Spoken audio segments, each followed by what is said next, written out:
Jonas, capítulo 1, nós vamos ler desde o verso 1 de novo, para a gente sempre acompanhar o que está acontecendo aqui. A palavra do Senhor veio a Jonas, filho de Amitai: vai agora à grande cidade de Nínive e prega contra ela, porque a sua maldade subiu até mim. Jonas, porém, fugiu da presença do Senhor na direção de Tarsis. Descendo para Jope, achou um navio que ia para Tarsis. Pagou a passagem e embarcou nele, a fim de ir para Tarsis, fugindo da presença do Senhor. Mas o Senhor enviou um forte vento sobre o mar, e caiu uma tempestade violenta, de modo que o navio estava a ponto de despedaçar. Então os marinheiros tiveram tanto medo, que cada um clamou ao seu Deus, e atiraram a carga do navio ao mar para deixá-lo mais leve. Mas Jonas havia descido ao porão do navio e, tendo-se deitado, dormia profundamente. O capitão dirigiu-se a ele e disse-lhe: que fazes tu dormindo? Levanta-te, clama ao teu Deus. Talvez assim ele se lembre de nós, para que não morramos. E cada um dizia ao seu companheiro: vinde e lancemos sortes, para sabermos quem é o culpado por esta tragédia que nos sobreveio. Então lançaram sortes, e a sorte caiu sobre Jonas. Então lhe disseram: declara-nos agora, por culpa de quem nos sobreveio esta tragédia? Que ocupação é a tua? De onde vens? Qual é a tua terra? E de que povo tu és? E lhes respondeu: eu sou hebreu, adorador do Senhor, o Deus do céu, que fez o mar e a terra seca. Então os homens ficaram com muito medo e disseram: que é isto que fizeste? Os homens sabiam que ele fugia da presença do Senhor, pois lhes havia contado. Amém. Só até aqui hoje. Vamos orar e depois vamos meditar. Pai querido, nós somos gratos por este tempo que o Senhor nos concede aqui congregados. Temos lido a Tua palavra e pedimos que o Teu Espírito fale aos nossos corações. Que o Senhor torne a Tua palavra viva em nós e que a Tua palavra realize a Tua obra pelo poder do Teu Espírito, para nos transformar, nos aperfeiçoar, para nos tornar semelhantes ao Teu Filho Jesus. Glorifica o Teu santo nome e edifica as nossas vidas. E em nome de Jesus nós oramos e Te damos graças. Amém. Muito bem, queridos. Antes de nós entrarmos propriamente aqui nesse texto que nós lemos do livro de Jonas, eu quero lembrar de algo que aconteceu na história de Israel, está registrado no livro de Números, que quando Moisés levou o povo de Israel para a terra prometida, as tribos de Ruben e de Gade pediram permissão para se assentar nas terras férteis ao leste do rio Jordão. Isso é, antes de entrarem lá na terra que o Senhor havia preparado. Moisés acabou consentindo, apesar de estar preocupado com esta decisão. Moisés consentiu que eles permanecessem ali, mas disse que eles deveriam ajudar os homens das duas tribos, deveriam ajudar o restante de Israel a conquistar a terra prometida, e depois então eles voltariam para possuir a terra que eles queriam. E Gade e Ruben então concordaram com Moisés, e Moisés então fez a seguinte advertência para eles. Isso está registrado lá em Números capítulo 32, no verso 23. Mas se não fizerdes isso, estareis pecando contra o Senhor, e estáis certos de que o vosso pecado vos atingirá. Então Moisés está falando: olha, tudo bem, agora vocês concordaram, mas se vocês não fizerem o que vocês estão prometendo fazer, isto é, ir ajudar os seus irmãos, então esteja certo disto. Na versão atualizada, esse texto diz assim: Números 32, 23. Porém, se não fizerdes assim, eis que pecastes contra o Senhor, e sabei que o vosso pecado vos há de achar. E isso, queridos, na verdade é um princípio estabelecido nas Escrituras, e quando nós estudamos a palavra de Deus, nós vamos ver, principalmente no Velho Testamento, que isto se repetiu várias vezes: o vosso pecado vos há de achar. Como eu disse, há muitos exemplos, e um deles é Acã, que roubou os tesouros. Daqui a pouco a gente vai falar um pouquinho melhor sobre Acã, mas o pecado dele o achou, e ele foi revelado, né? Nós vamos depois falar um pouquinho mais. Mas a gente também sabe a história do rei Davi, que quando cometeu adultério com Betsabá, usando o seu poder real, né, o seu poder de rei, ele fez de tudo para encobrir o seu pecado. Mas, como diz a palavra de Deus, o seu pecado o achará. E você sabe como Natã chegou ali, contou aquela historinha para Davi, e Davi disse: esse homem tem que morrer. E Natã disse: você é o homem.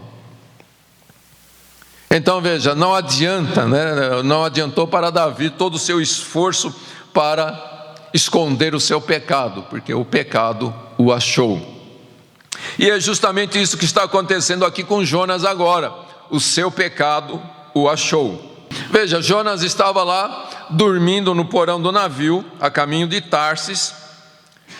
Parecia que a sua fuga estava tendo sucesso, né? Até que chegou aquela grande tempestade que castigou o navio, e então o pecado de Jonas agora sobe à tona.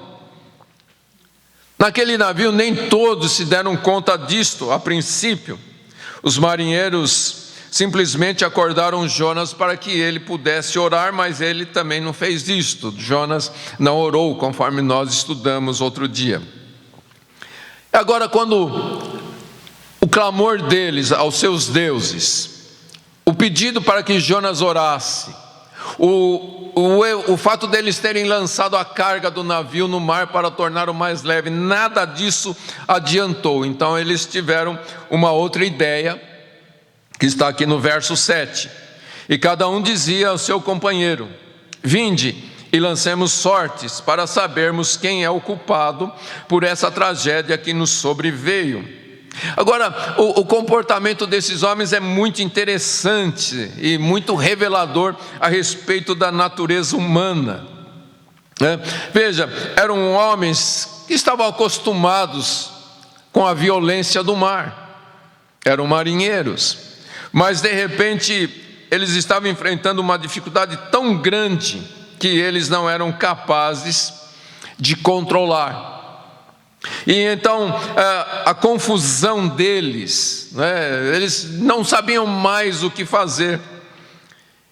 E como nós estudamos, porque o único que podia mostrar para eles o que estava realmente acontecendo em toda aquela situação estava lá dormindo, né? O profeta Jonas.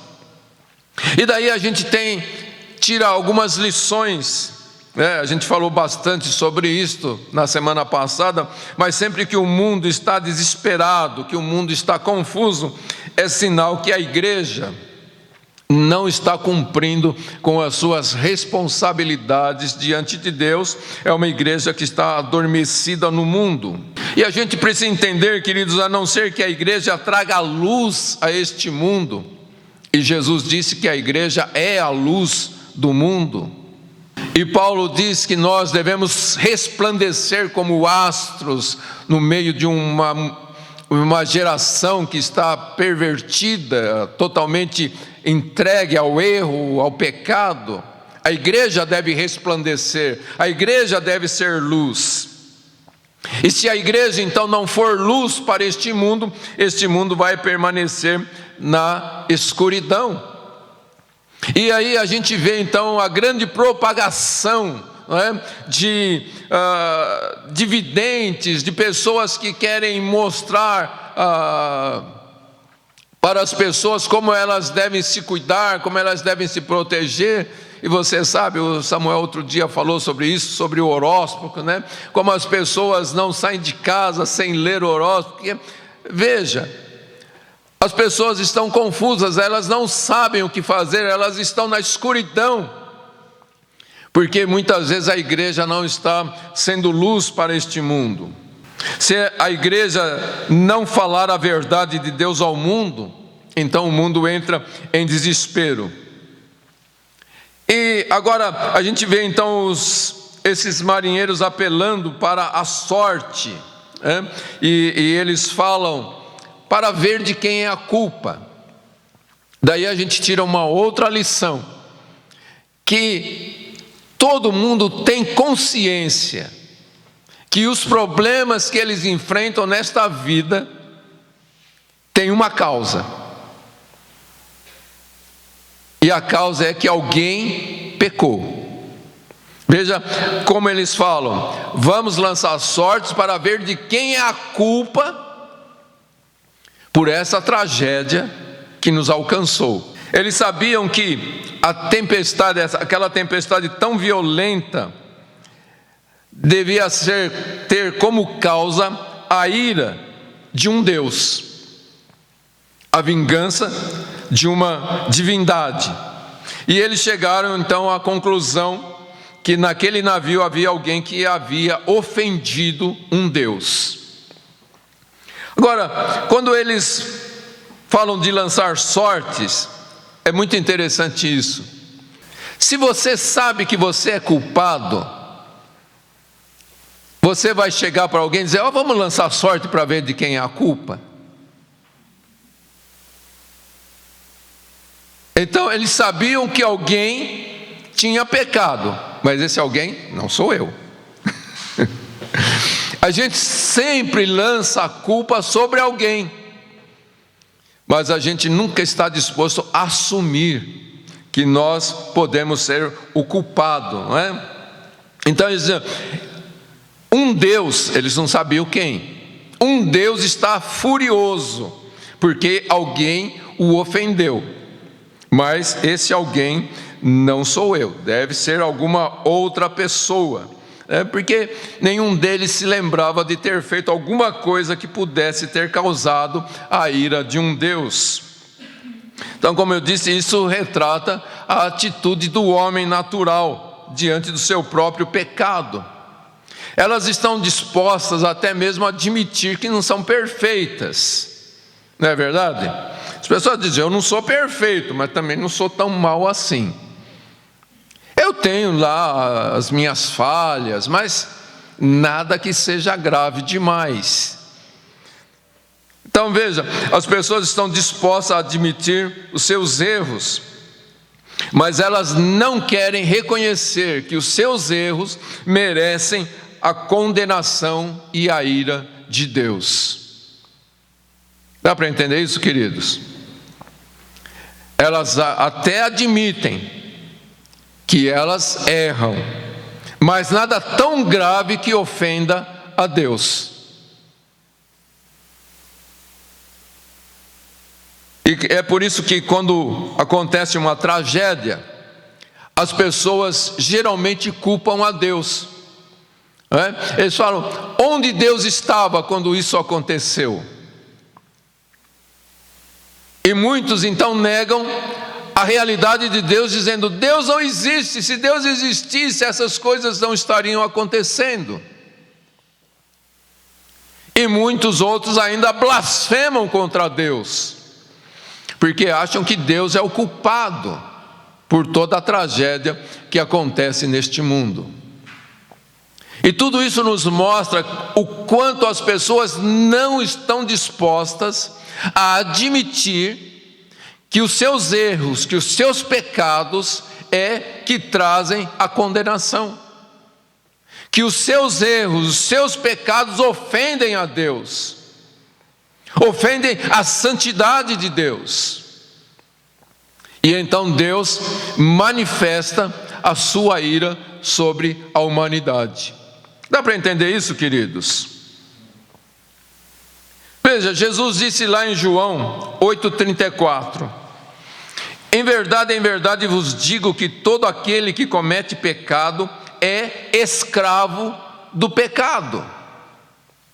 Veja, quando a pessoa decide viver a sua própria vida, se afastando dos princípios da palavra de Deus, esta pessoa se torna escrava do pecado. Ela troca de senhor, ela abandona o senhor verdadeiro e assume sobre a sua vida um outro senhor. Só que esse outro senhor é um tirano. O pecado é um senhor tirano, que domina, que escraviza as pessoas.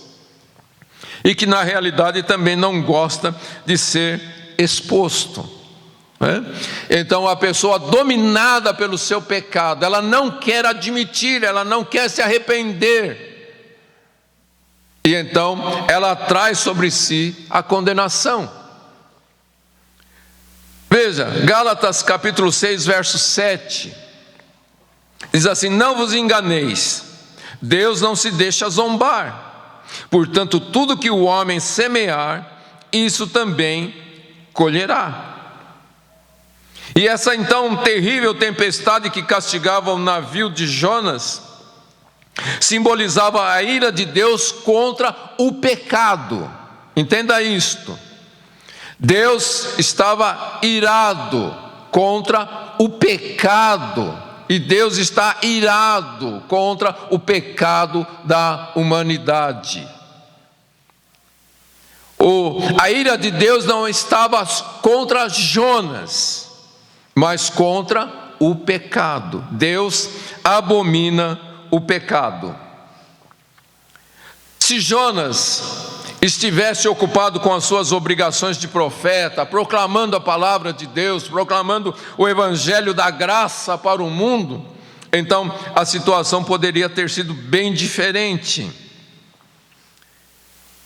Então agora, nessa situação onde esse navio está sendo castigado por essa tempestade, em vez de cada marinheiro se prostrar diante de Deus em arrependimento dos seus pecados, eles preferem lançar sortes para descobrir quem é o grande pecador que está ofendendo a Deus, que estava a bordo daquele navio. E a gente pode dizer que a situação é a mesma nos dias de hoje, né?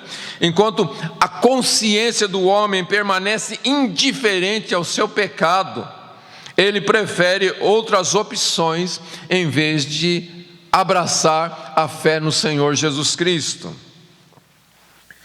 A gente pode chegar à conclusão que apenas quando o homem vê a justa ira de Deus contra o seu pecado, que é a razão porque Deus deu a lei, porque Deus deu os seus princípios, para que o pecado fosse exterminado do coração do homem. Então, o homem só vai buscar a Deus e a salvação que Deus providenciou quando ele concordar que a ira de Deus é justa contra todo o pecado. Ok? Agora, vamos voltar aqui, né, para o que está acontecendo no navio, e eles vão lançar sorte. Lançar sortes, queridos, para fins de adivinhação, era muito comum no mundo antigo, no mundo do Velho Testamento.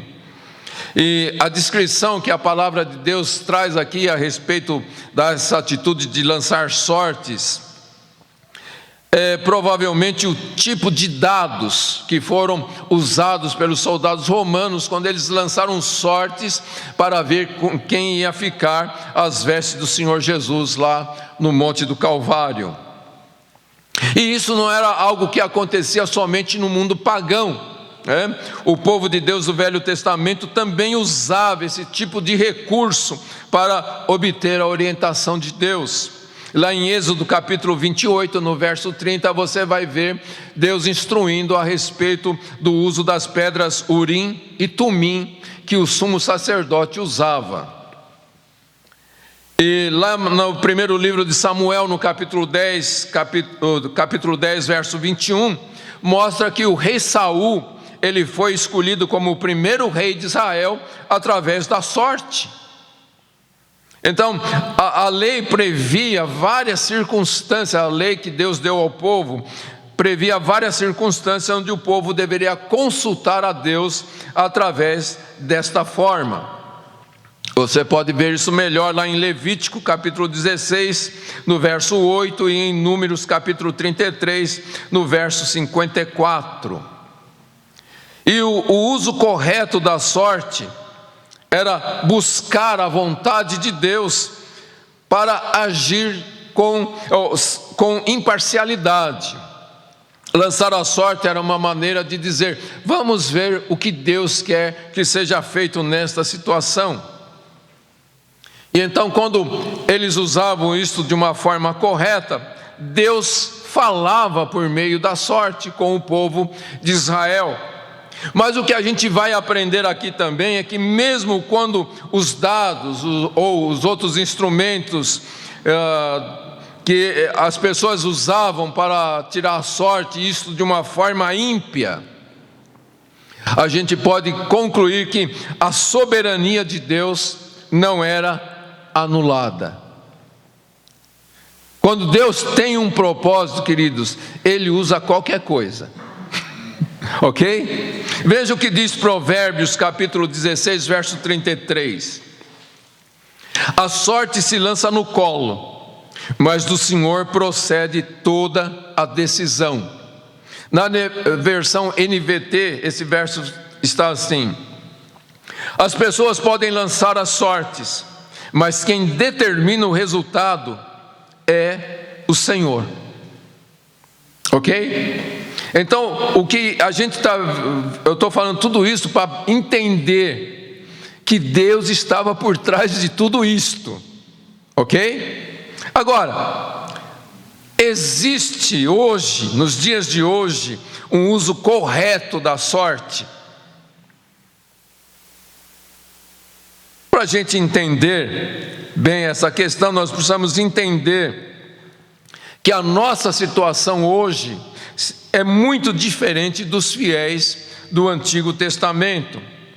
Quando nós vemos o Novo Testamento, quando nós estudamos o Novo Testamento, a igreja, depois do dia de Pentecostes, nós vamos ver que não existe nenhum exemplo que os cristãos procuraram a Deus através de lançar as sortes.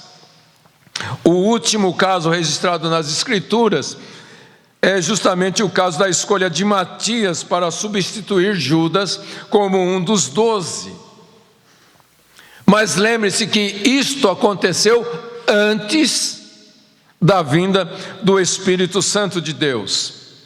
Após a vinda do Espírito Santo para habitar no povo de Deus, nunca mais nenhum cristão, ninguém dentro da igreja recorreu à sorte. Se você ler o livro de Atos, você vai ver que nunca a sorte foi usada, como por exemplo na escolha dos diáconos. Feito um sorteio para ver quem seria os diáconos, mas dirigidos pelo Espírito Santo, observando a ação do Espírito Santo na vida dos homens, eles escolheram os diáconos. Então nós podemos dizer que os diáconos foram escolhidos, sim, pela igreja, mas por instrução do Espírito Santo de Deus. Amém, queridos? Depois que o livro completo, o cânone das Escrituras, estava completo, os cristãos então não devem mais recorrer a nenhum tipo de sorte para obter a revelação de Deus, Inclusive esse negócio de vamos ver o que Deus vai falar. Não, você quer ouvir Deus falar? Se coloca de joelhos e diz: Senhor, fala comigo. É assim que Deus fala. Amém, queridos?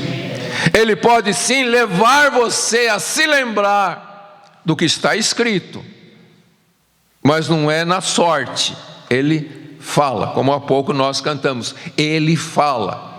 sobre algumas coisas? Não, sobre todas as coisas Ele fala. Amém, queridos? Tiago diz assim lá no capítulo 1, verso 5: se algum de vós tem falta de sabedoria, peça a Deus, que a concede livremente a todos sem criticar, e lhe será dada. Amém? William Banks, ele diz assim: o Espírito Santo, que agora habita em todos os fiéis, os instrui e os guia para a verdade.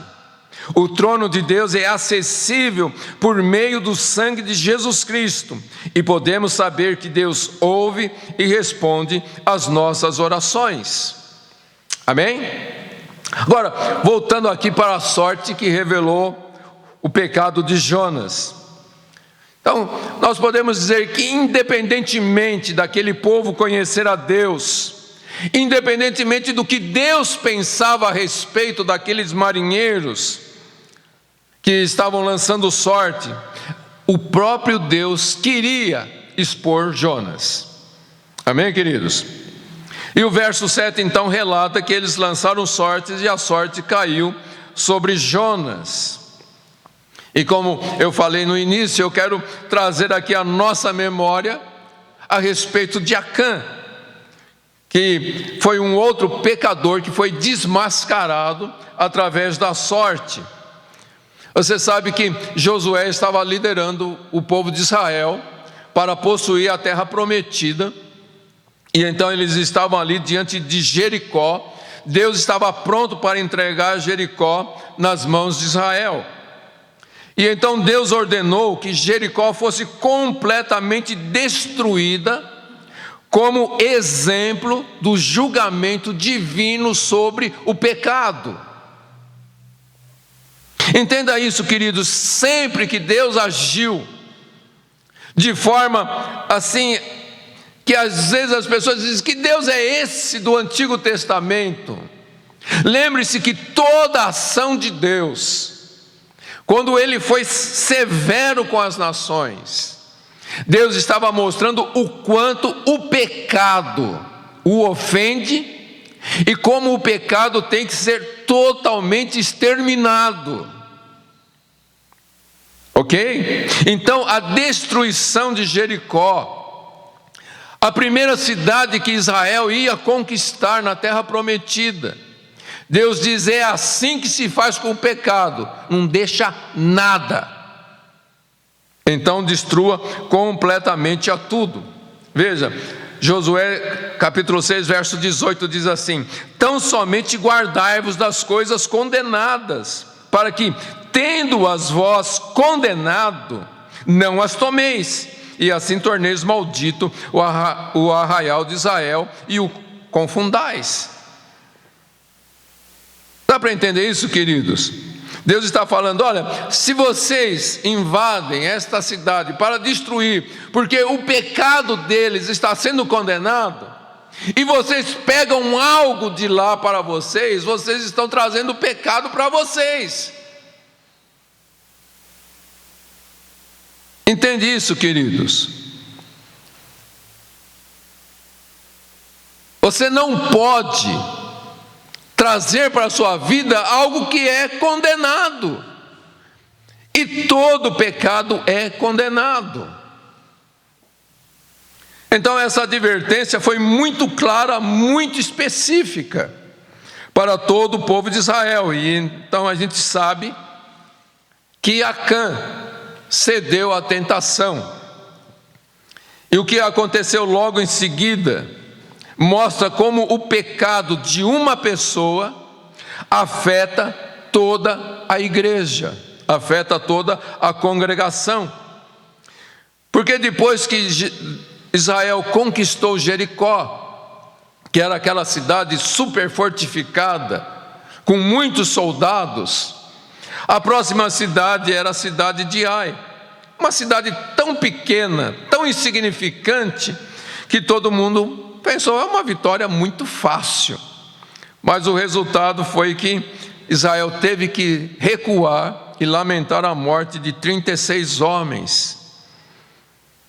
E então Josué foi perante Deus para reclamar com Deus, né? Porque parece que se alguma coisa dá errada, Deus é culpado. Então vamos reclamar com Deus. E Deus responde para Josué: levanta-te, porque estás assim prostrado com o rosto em terra? Israel pecou. Veja, Acã pecou, mas Deus diz: Israel pecou. Quando alguém peca na igreja, Deus olha e diz: a igreja pecou. Eles quebraram a minha aliança que lhes ordenei, tomaram do anátema, furtaram-no e dissimuladamente esconderam-no entre as suas posses. Por isso os israelitas não puderam subsistir perante os seus inimigos, retrocederam diante deles, porque se fizeram anátema. Se não destruirdes o anátema do meio de vós, não estarei mais convosco. Josué capítulo 7, versos 10 ao 12. Veja, Deus está insistindo aqui que o pecado precisa ser revelado e causar arrependimento antes de devolver o seu favor para o seu povo. Porque um israelita havia pecado, todo Israel havia pecado e era necessário lidar com esse pecado. Então, como isto ia ser resolvido? Deus disse para Josué trazer todo o povo de Israel perante ele. E então a sorte foi lançada. E na primeira vez que a sorte foi lançada, a casa de Judá foi apontada. Então toda a tribo de Judá se apresentou diante do Senhor. E mais uma vez a sorte foi lançada e apontou o clã de Zerá. E depois a sorte foi lançada e caiu sobre a casa de Zabdi. Agora imagine o suspense, a coisa vai afunilando. Agora a casa de Zabdi está perante o Senhor e a sorte mais uma vez é lançada e cai sobre Acã. Veja, ninguém sabia, mas o Senhor sabia. E então Josué disse para Acã, lá no verso 19 do capítulo 7. Então Josué disse a Acã: filho meu, dá glória ao Senhor Deus de Israel, confessando perante ele, declara-me agora o que fizeste e não escondas nada de mim. Veja, Deus não falou o que tinha acontecido, Deus só mostrou que alguém havia pecado e esse alguém era Acã. Mas é interessante as palavras de Josué: filho meu, dá glória ao Senhor Deus de Israel, confessando perante ele.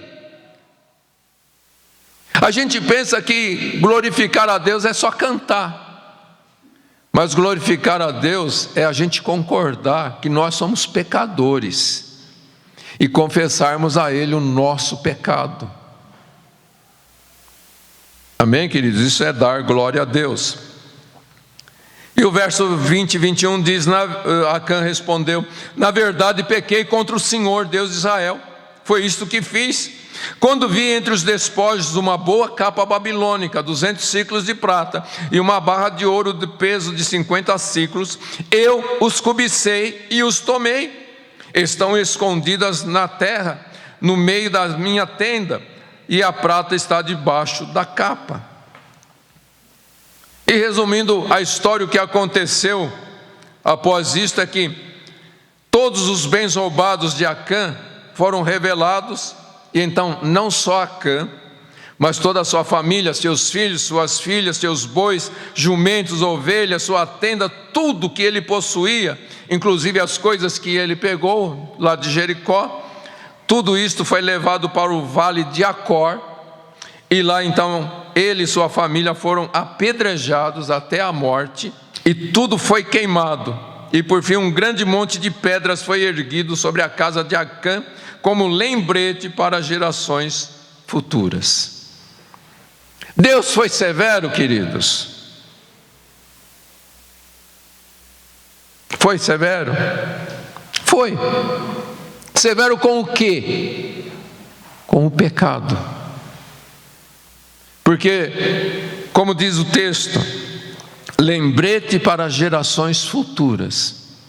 O que Deus estava mostrando é: olha o que o pecado faz na sua vida. O pecado sempre vai trazer destruição. Amém, queridos? O pecado sempre vai trazer destruição. Agora, Jonas conhecia essa história, ele era um profeta. Imagina quando os marinheiros vão lá, acordam Jonas, porque ele não acordou para orar, e falam: nós vamos lançar sorte para ver quem é o culpado de tudo isto. Imagina Jonas ali.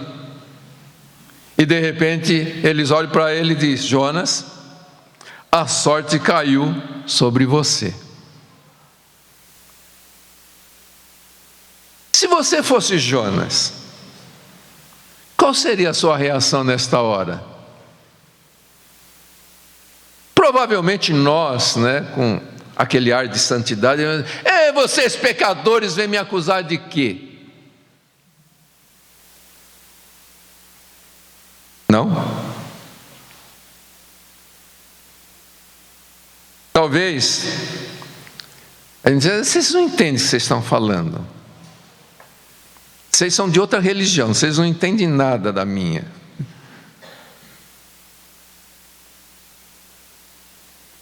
É interessante que Jonas não tem nenhum tipo de reação desta, Ele sabia que era Deus.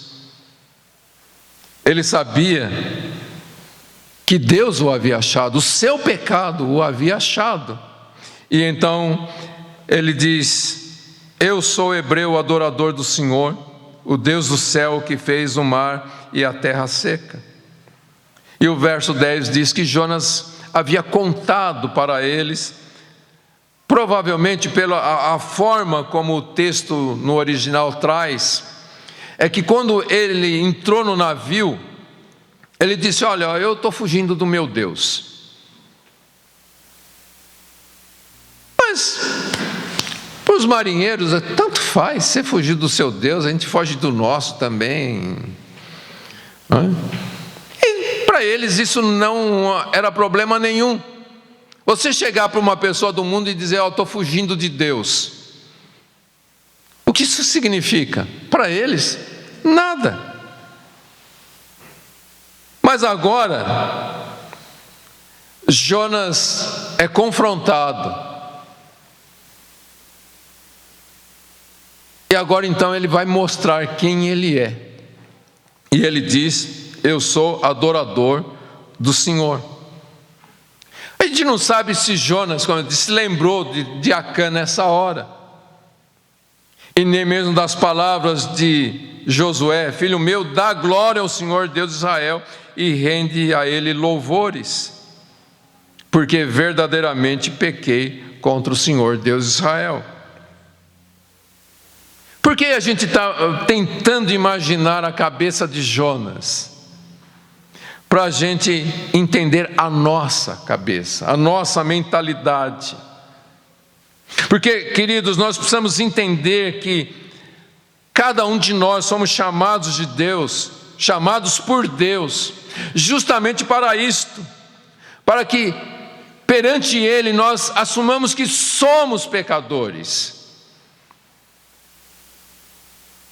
mas que também mostremos a Ele o nosso arrependimento, que o seu próprio Espírito gera em nós, e que então o glorifiquemos dizendo que Ele é justo se Ele nos condenar. Entende isso? Essa é a postura que nós devemos ter. Reconhecer que somos pecadores. Confessarmos os nossos pecados em verdadeiro arrependimento. Dizendo para Deus: se o Senhor decidir me condenar, o Senhor é justo. Se o Senhor decidir me punir, o Senhor é justo. Precisamos entender, queridos, a gravidade do pecado. Nós não podemos brincar com o pecado. Nós não podemos simplesmente dizer, eu peco e depois peço perdão. Não, o pecado é grave, gente. E a gente tem que ter essa consciência e confessar, o Senhor é justo se me punir por causa disto. Este, queridos, é o apelo que nos alcança na cruz de nosso Senhor Jesus Cristo. Que assim como o mestre do navio transmitiu para Jonas a mensagem que o seu pecado foi revelado, a cruz de Cristo nos diz que Deus viu o nosso pecado. Sempre que você olhar para a cruz de Cristo, a primeira coisa que deve vir ao seu coração é: Deus viu o meu pecado. O meu pecado foi achado.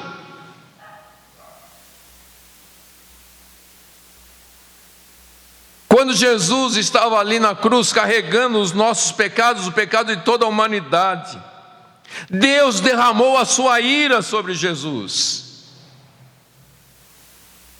Porque o pecado estava sobre ele, Deus derramou a ira sobre Jesus. Então, queridos, a cruz nos mostra e mostra ao mundo inteiro que Deus viu o nosso pecado e que o salário do pecado é a morte, conforme Romanos 6:23. Entenda isto, a mensagem da cruz é esta: Deus viu o meu pecado. E aqueles que conhecem a Deus sabem, sim, que Deus viu o seu pecado, mas sabem também que Deus é um Deus de graça. E Jonas deveria saber disto, porque o seu trabalho era justamente este, como nós vimos na primeira mensagem desse estudo, ele era um mensageiro da graça. Ele que havia mostrado a graça de Deus para Israel, agora foi chamado para mostrar a graça de Deus para Nínive. Ele era um mensageiro da graça. Mas como nós estudamos, Jonas não compreendia a graça. E isso nos mostra a nossa grande necessidade de compreender, não só aprender a doutrina da graça, mas sentir a necessidade de experimentar essa graça dia a dia. Não é simplesmente declarar, olha, a Bíblia diz isto, mas a cada dia experimentar o que a Bíblia diz. Porque na mesma cruz em que Deus manifesta a sua justiça severa, Deus também proclama a sua graça. Veja, lá na cruz, Deus pune o pecado e mostra como o pecado é condenado. Mas nessa mesma cruz, Deus mostra a sua graça para aqueles que têm fé no Senhor Jesus Cristo. Mas vamos entender algo, queridos, que neste mundo em que nós vivemos, nós vamos sofrer sim os efeitos do pecado. Por causa do pecado, nós muitas vezes enfrentamos enfermidades, porque o pecado trouxe isso para a humanidade. O pecado trouxe a morte. O pecado trouxe consequências sobre toda a natureza. Como o Senhor disse lá em Gênesis, agora a terra não vai produzir só fruto bom, ela vai produzir também espinhos. E nós sofremos consequências dos nossos pecados. O pecado sempre traz consequências. Mas a gente precisa entender que lá na eternidade nós estaremos completamente livres de todo o efeito do pecado. Mas quando a gente olha aqui para Jonas, parece que Jonas não estava disposto a buscar a graça de Deus. Veja que não há uma reação de Jonas, não há uma oração sequer de Jonas.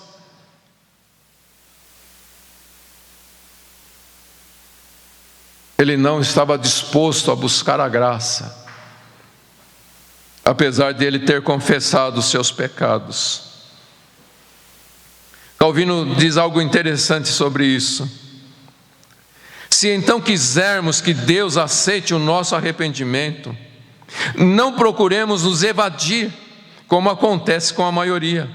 Tampouco minimizemos nossos pecados, mas por meio de uma confissão livre, testifiquemos diante do mundo inteiro o que nós merecemos. Jonas simplesmente concordou que ele era o culpado por tudo aquilo, mas ele não se arrependeu, ele não orou, ele não buscou a presença do Senhor. Mas é interessante, queridos, que apesar de toda essa aparente indiferença de Jonas para com Deus, para com o propósito de Deus, Deus usa esse homem.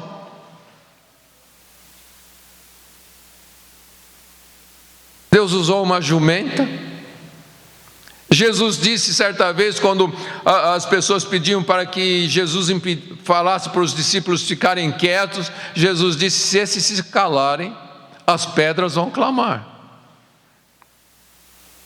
E a gente vai ver algo muito interessante que acontece aqui, que é o temor de Deus alcançando aqueles marinheiros.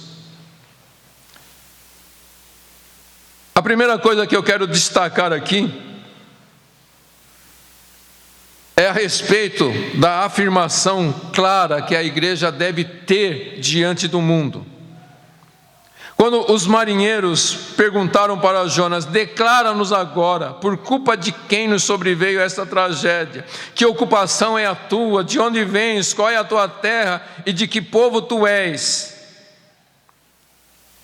Jonas agora acordado, ele dá a resposta correta. Ele diz: eu sou hebreu, adorador, ou eu temo ao Senhor. Aqui onde está adorador do Senhor, pode ser traduzido como eu temo ao Senhor, o Deus do céu que fez o mar e a terra seca. Porque, queridos, a verdadeira adoração está em temer a Deus. Uma pessoa que não teme a Deus, ela pode cantar, ela pode falar um monte de coisa, mas aquilo nunca subirá como adoração a Deus. Se não houver temor no coração, não existe adoração. Amém, queridos? William Banks, ele diz assim: o temor ao Senhor não é do tipo de medo servil e bajulador, antes inclui a ideia de adoração. Significa maravilha, confiança e respeito reverencial. Então, queridos, esta é a mensagem que os cristãos devem levar ao mundo. O temor em adoração a Deus deve ser a primeira ocupação da igreja. E esse temor ao Senhor contrasta com o medo do mundo. E como cristãos, então, nós devemos fazer o trabalho de Deus ao modo de Deus e para os propósitos de Deus. Tudo que nós fizermos nesta vida, nós devemos buscar os propósitos de Deus. Na empresa onde você trabalha, na escola, na rua, onde você estiver, procure qual é o propósito de Deus para a sua vida. Você não está naquela empresa simplesmente para ganhar o seu sustento, você está ali como um embaixador do Senhor Jesus Cristo. Você está ali para mostrar o temor de Deus para as pessoas. Você está ali para ser um mensageiro da graça. E então você deve agir de acordo com os princípios de Deus, e não de acordo com os princípios do mundo. Porque quando nós buscamos o modo de vida do mundo, os propósitos do mundo, então nós nos tornamos irrelevantes neste mundo, nós perdemos a nossa utilidade como cristão. E era isso que estava acontecendo com Jonas em relação à tripulação do navio. Os marinheiros, pelas perguntas que eles fazem, os marinheiros nem sabiam quem ele era, não conheciam a ocupação de Jonas e nem quem era o Deus de Jonas, porque Jonas simplesmente disse: eu estou fugindo de Deus. Mas ele não disse quem ele era, ele não disse que ele era um profeta, ele não disse que ele era um adorador do Senhor, ele não disse nada, ele simplesmente entrou naquele navio para satisfazer o desejo do seu coração. E muitas vezes nós, como cristãos, nós estamos no mundo e ninguém sabe quem nós somos. As pessoas não olham para nós e não sabem que nós somos mensageiros da graça. As pessoas olham para nós e não sabem que nós somos cristãos. As pessoas olham para nós e não sabem quem é o nosso Deus. Os marinheiros não sabiam nada a respeito de Jonas, porque Jonas havia perdido seu temor ao Senhor. Quando ele decidiu desobedecer a ordem de Deus, quando ele decidiu fugir para Tarsis, ele perdeu o temor do Senhor. Queridos, nós nunca podemos nos esquecer que nós somos chamados para temer o Senhor. E o resultado de uma igreja que teme ao Senhor é que o mundo saberá quem ela é e o Deus que ela representa. Mas a igreja adormecida, que tem medo de se declarar ao mundo, que vive como o mundo vive, essa igreja jamais vai revelar Deus para as pessoas. Somente quando a igreja está vivendo um verdadeiro avivamento, isto é, abraçando os princípios da palavra de Deus, se prostrando diante do Senhor, então ela vai mostrar quem ela é, e o primeiro sinal é que ela teme ao Senhor. Mas quando a gente olha aqui para Jonas, e como eu disse, é incrível como Deus usa este homem, apesar de toda a sua indiferença e do seu arrependimento tão incompleto, né? Ele foi capaz de dar a definição verdadeira de alguém que serve ao Senhor. Ele disse: eu temo ao Senhor. E a segunda coisa que a gente vai aprender aqui com Jonas é justamente essa relação entre o temor de Jonas e o temor dos marinheiros. Jonas declarou que ele temia ao Deus único e verdadeiro, o Deus que criou os céus e a terra, né? Que fez o mar e a terra seca. E é interessante, porque Jonas simplesmente diz: eu temo ao Senhor que criou os céus, o Senhor dos céus que criou o mar e a terra seca. E o verso 10 diz que os homens ficaram com muito medo, com muito temor. A tempestade havia deixado aqueles homens com medo, mas quando eles ouviram do Deus que não só havia enviado aquela tempestade, mas que Ele também era o Criador do universo, o texto diz que eles ficaram possuídos de grande temor. Literalmente, o texto diz: temeram com um enorme temor. E sabe, eles ficaram chocados pelo fato de Jonas ter pecado contra esse Deus. Quando Jonas entrou no navio e disse: eu estou fugindo de Deus, e eles pensaram: é só mais um Deus entre tantos deuses, eles ficaram indiferentes. Mas quando Jonas diz: o Deus que eu temo é o Criador do universo, é o Deus do céu, esses homens ficaram chocados. Como você faz isso com esse Deus?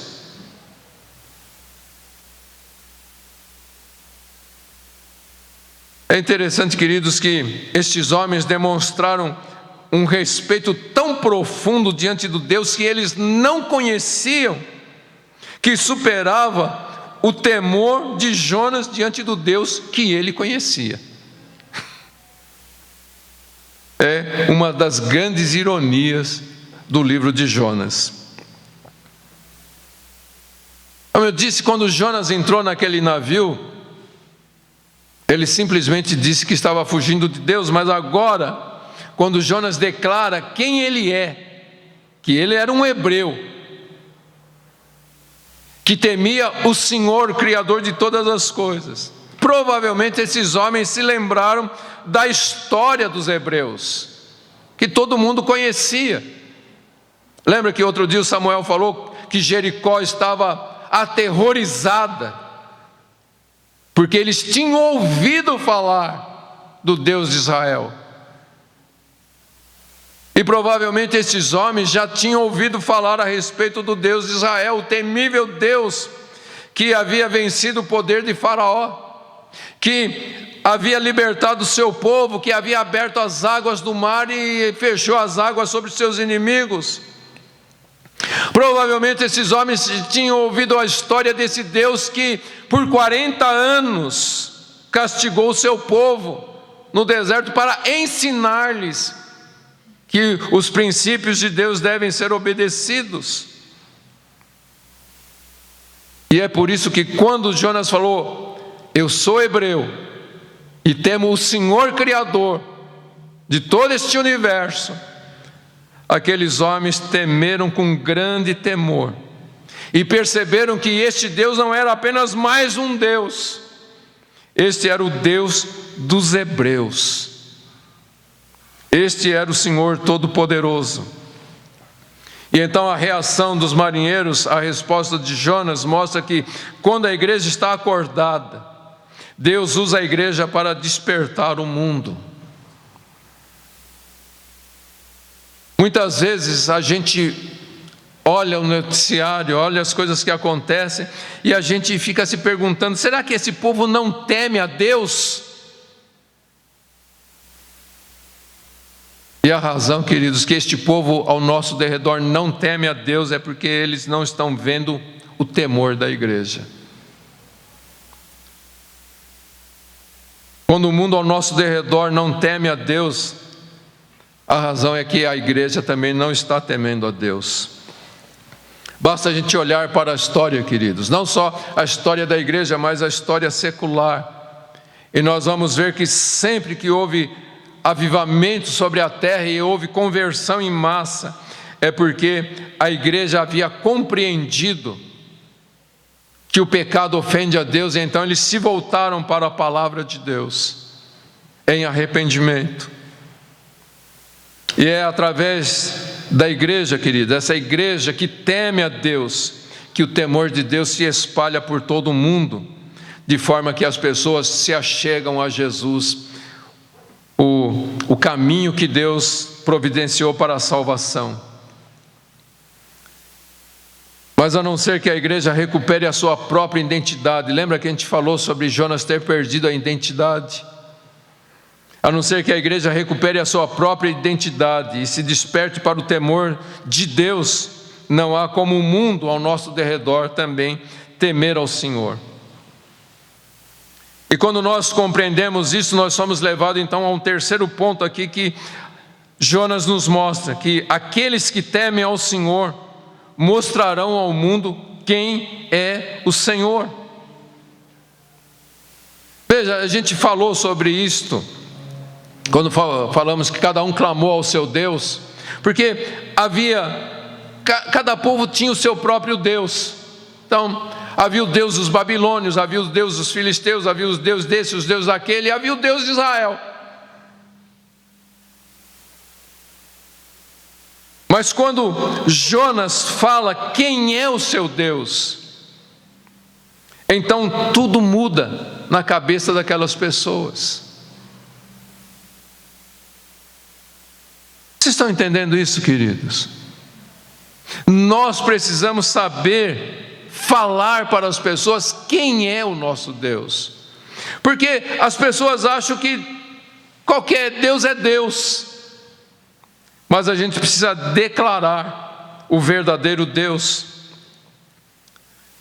Quando Jonas diz aqui, eu sou hebreu adorador do Senhor, ou eu temo ao Senhor, a palavra que Jonas usa aqui é a palavra Iavé. E isso então traz um temor muito grande para aquelas pessoas, porque ele está dizendo quem é Deus. Ainda que Jonas não tenha impressionado os marinheiros quando embarcou naquele navio, mas agora, quando ele mostra que Yahvé é o verdadeiro Deus, é um Deus, não como os outros deuses, não é um Deus de Israel, mas é o Deus de todo o universo. Porque as pessoas muitas vezes dizem, mas esse é o seu Deus. E a gente tem que mostrar ao mundo, não, ele não é só o meu Deus, ele é o Deus do mundo inteiro. Ele é o Deus de todo mundo, e todo mundo vai ter que comparecer perante ele. Ninguém vai escapar das mãos dele. E esses marinheiros estavam sentindo na pele o que é pecar contra esse Deus. Queridos, essa é a mensagem que o mundo precisa entender. E quando é que o mundo vai entender esta mensagem? Quando eles olharem para nós e eles verem o temor em nossas vidas, quando eles virem que nós somos pessoas de oração,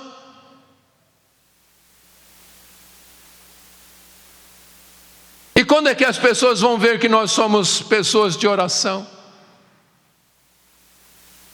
Nas nossas palavras.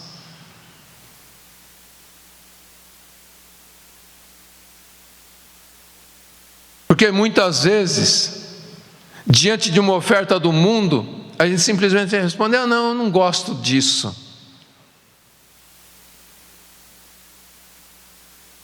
Quando a gente devia dizer, isso ofende a Deus.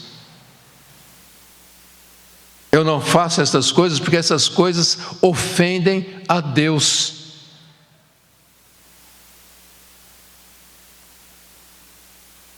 Entende isso, queridos? A gente tem medo de mostrar que a gente vive com um padrão que Deus nos dá. A gente sempre vai maquiando as coisas. A gente tem receio de confrontar o mundo. E dizer, olha, eu não faço essas coisas porque isso ofende a Deus, isso atrai a ira de Deus. Mas a gente não tem que proclamar que Deus é amor? Sim. Mas esse Deus de amor se ira contra o pecado. A gente está vendo aí hoje que o mundo encara, quando a gente fala algo da palavra de Deus, como um discurso de ódio. Porque a gente não sabe falar direito.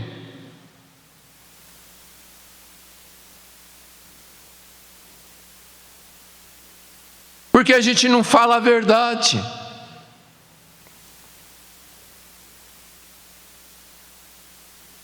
Porque o mundo olha para nós e não nos vê como pessoas de Deus.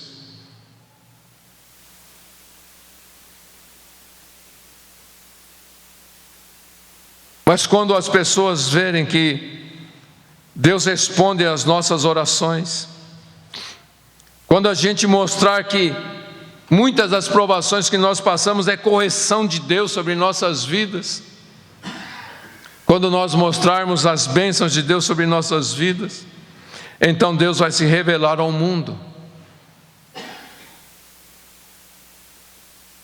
Quantos de nós têm coragem de Quando a gente sabe que a gente fez algo errado e está passando a consequência do nosso erro, quantos de nós temos coragem de chegar para as pessoas e dizer: olha, eu estou passando por isso, mas isso não aconteceu do nada na minha vida.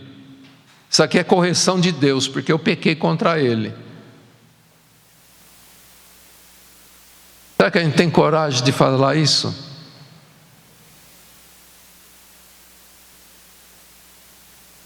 Vê, a gente não fala para as pessoas a consequência do pecado. A gente não mostra com a nossa vida a consequência do pecado.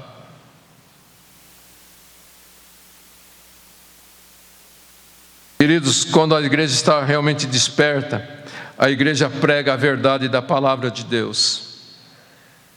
A igreja que teme verdadeiramente a Deus, prega a palavra de Deus com ousadia, sabendo que a palavra de Deus é aquela espada mais afiada que uma espada de 2 gumes e penetra ao ponto de dividir alma e espírito. Sabe, é só a verdade da palavra de Deus que vai convencer o mundo. Se a gente ficar maquiando a verdade, o mundo não vai crer. Nós precisamos mostrar a totalidade do nosso Deus. A gente vê nesse texto que foi a graça de Deus que desvendou o pecado de Jonas. Embora até aqui Jonas não ora, Jonas não se arrepende, Jonas não tem uma atitude, Deus vai continuar trabalhando na vida deste homem até o ponto que ele vai clamar a Deus. O que a gente entende, queridos, é que a gente pode prolongar, e Deus pode prolongar as tempestades na nossa vida, para a gente de fato aprender a lição e nos rendermos em temor ao Senhor.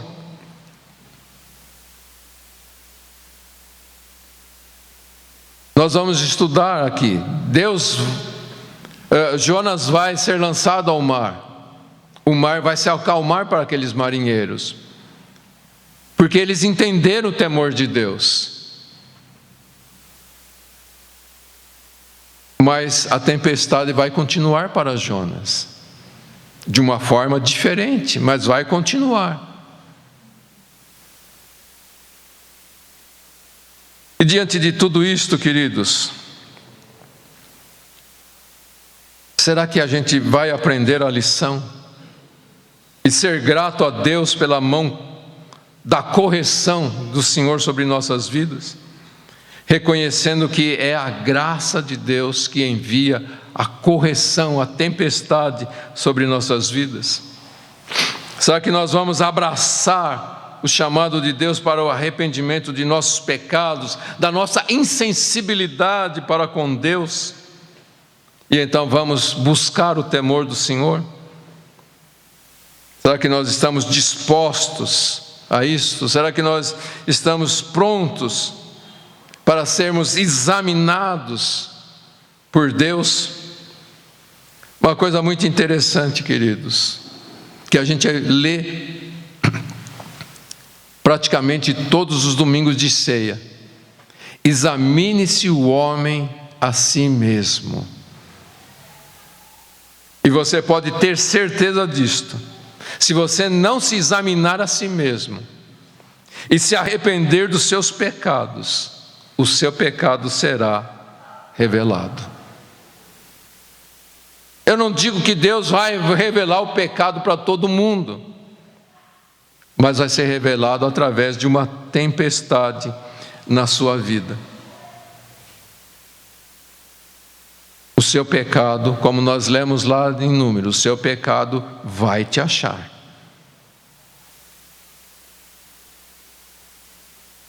Por isso a Bíblia diz: examine-se o homem a si mesmo. Mas em algumas ocasiões o seu pecado pode sim ser trazido à luz, como foi o caso de Ananias e Safira. Como nós falamos, eu já vou encerrar, tá, queridos? Eu já me prolonguei muito aqui. Como eu falei a respeito de Davi usou todos os seus recursos como rei para encobrir o seu pecado, mas não teve jeito. Mas Davi aprendeu a lição, porque aí ele chegava constantemente diante de Deus e dizia: Deus, sonda o meu coração, vê se há em mim algum caminho mau e guia-me pelas veredas eternas. Davi aprendeu tanto a lição que ele dizia: Senhor, perdoa até os pecados que me são ocultos. Eu posso estar pecando ao Senhor e não estou percebendo. Então me perdoa, mas me mostra e me guia pelo caminho eterno. Então, queridos, que aprendamos esta lição e que nós possamos realmente temer ao Senhor. E então o mundo saberá que nós somos cristãos que tememos a Deus. Não um Deus qualquer, mas o Deus Criador dos céus, do mar, da terra e de todo o universo. E o mundo saberá a respeito de nosso Senhor Jesus Cristo, do seu amor, lá na cruz do Calvário, pagando o preço dos nossos pecados. E Deus nos usará para tocar pessoas ao nosso derredor. Amém, queridos? Eu espero que você tenha entendido esta palavra. E se você não conseguir guardar quase nada de tudo isso que a gente falou aqui, guarde uma coisa: Deus, põe o teu temor no meu coração. Amém? Amém. Vamos ficar em pé?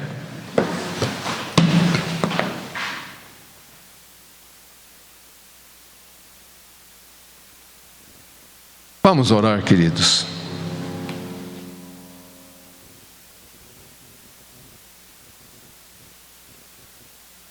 Que Deus possa encher o nosso coração de temor.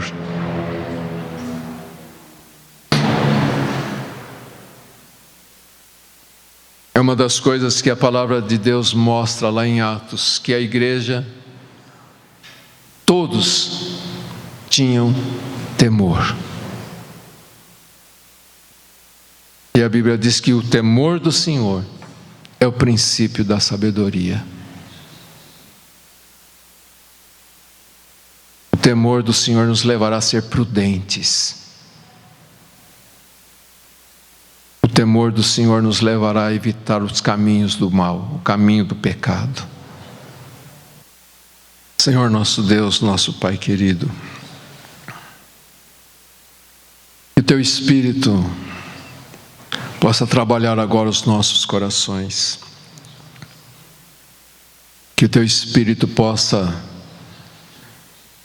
trazer o temor aos nossos corações. E esse temor, Senhor, nos leve ao verdadeiro arrependimento de todos os nossos pecados, de toda a quebra de princípios da Tua palavra.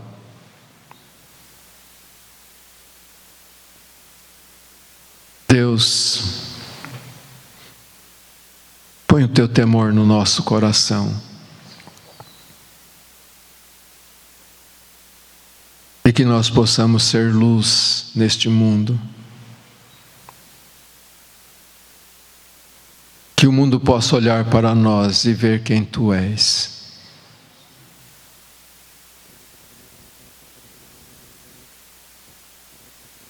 Senhor, como a igreja no princípio orou, nós oramos.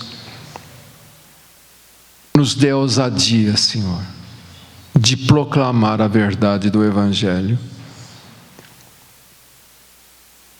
Porque, como o Senhor disse, somente conhecendo a verdade é que as pessoas serão libertas.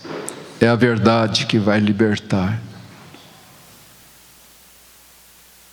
Ajuda-nos, Senhor, a não termos medo das pessoas, das coisas, mas que possamos sim ser cheios do teu temor no nosso coração. Ajuda o teu povo, Senhor, ajuda a tua igreja. Traz um verdadeiro despertamento sobre a igreja.